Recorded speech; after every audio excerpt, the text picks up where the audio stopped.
حضرت عمر ہمیشہ ابو بکر سے نہ کوشش کرتے تھے آگے نکل جاؤں آگے نکل جاؤں آگے نکل جاؤں، ساری زندگی موقع نہ بن سکا۔ تبوک کا موقع آیا تو اللہ کے نبی نے کہا مال خرچ کرو، تو عمر کہنے لگے آج میں ابو بکر کو کاٹ سکتا ہوں، آج میں اس سے آگے نکل سکتا ہوں کہ وہ آج کل غریب ہے، میں مالدار ہوں، تو وہ تھوڑا لائے گا میں زیادہ لاؤں گا تو میں بڑھ جاؤں گا۔ لہٰذا انہوں نے اپنے مال کا آدھا حصہ آدھا گھر میں رکھا اور آدھا لے کر آئے۔ ابو بکر نے جھاڑو پھیر دیا، جو کچھ تھا وہ سارا سمیٹ کے لے آئے۔ جب دونوں پراپرٹی سامنے رکھی گئیں تو حضرت عمر کی بہت زیادہ نظر آ رہی، ابو بکر کی بہت تھوڑی نظر آ رہی، لہذا حضرت عمر بڑے اطمینان میں کھڑے کہ آج جیت خطاب کے بیٹے کی ہے۔ میں قربان جاؤں، اللہ رسول تو جانتے ہیں کہ کون کیا کر کے آیا ہے، تو میرے نبی نے سوال ہی بدل دیا، جو اس موقع کا سوال ہی نہیں۔ میرے نبی نے پوچھنا یہ تھا ابو بکر کتنا لائے ہو، عمر کتنا لائے ہو، اور یہی اس موقع کا سوال ہے، لیکن اللہ رسول جانتے ہیں کہ کس کے مال میں وزن زیادہ ہے، تو میرے نبی نے سوال بدل دیا، فرمایا عمر ما خلفت، واہ واہ عمر پیچھے کیا چھوڑ کے آئے ہو؟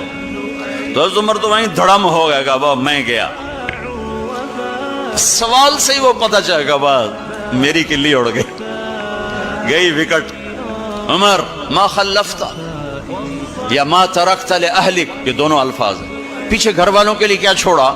تو پہلے حضرت عمر بڑے جوش میں کھڑے تھے، پھر ایک دم ڈھیلے ہو گئے، کہنے با جی آدھا چھوڑا ہے آدھا لایا۔ پھر آپ نے کہا ابا بکر ما خلفت یا ما ترکت لأہلک، ابو بکر تو پیچھے چھوڑ کے کیا آیا، بچوں کے لیے کیا چھوڑ کے آیا؟ تو انہوں نے کہا ترکت اللہ ورسول،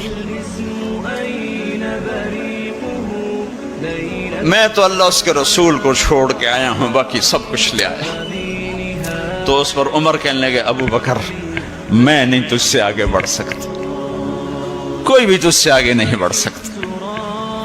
اور اگلی سنو، اپنے کپڑے بھی دے دیے اور ایک ٹاٹ تھا وہ پہن کر اس کو کانٹوں سے سی لیا، تو جبریل آئے، کہنے لگے یا رسول اللہ، اللہ تعالیٰ پوچھ رہے ہیں کہ ابو بکر نے یہ ٹاٹ کیوں پہنا ہوا ہے؟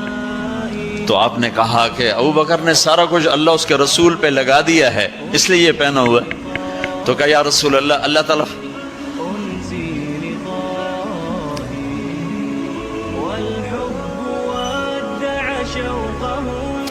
اللہ تعالیٰ فرما رہے ہیں ابو بکر سے پوچھو مجھ سے راضی تو ہے، مجھ سے راضی تو ہے، اس فقر میں مجھ سے راضی ہے؟ میں تو اتنا سفر کر کے آیا ہوں، حالانکہ ابھی 4 دن پہلے میں 12 ملکوں کا 10 ملکوں کا سفر کر کے ہوں، ساری ہڈیوں میں درد ہے، میں اس لیے آیا ہوں کہ چلو کوئی بخشش کا بہانہ مل جائے، کوئی بخشش کا بہانہ مل جائے، اللہ راضی ہو جائے۔ آپ سارے اس لیے حج پہ جا رہے ہو کہ اللہ راضی ہو جائے، جو سارے جہان سے کہتا ہے مجھے راضی کر، وہ کہہ رہا ہے ابو بکر سے پوچھو مجھ سے راضی تو ہے۔ تو آپ نے کہا ابو بکر تیرا رب تجھے سلام بھی کہہ رہا ہے اور پوچھ رہا ہے کہ راضی ہو؟ تو ابو بکر کی چیخیں نکلی، میں اپنے رب سے راضی، میں اپنے رب سے راضی، میں اپنے رب سے راضی۔ میرے بھائیو بہنوں، زندگی ایسے گزار کے مرو کہ اللہ کو ملو تو اللہ خوش ہو کے مل رہا، ایسے نہ مرو کہ اللہ کی بارگاہ میں پیش کیے جا رہے ہوں مجرم بن کر، قیدی بن کر۔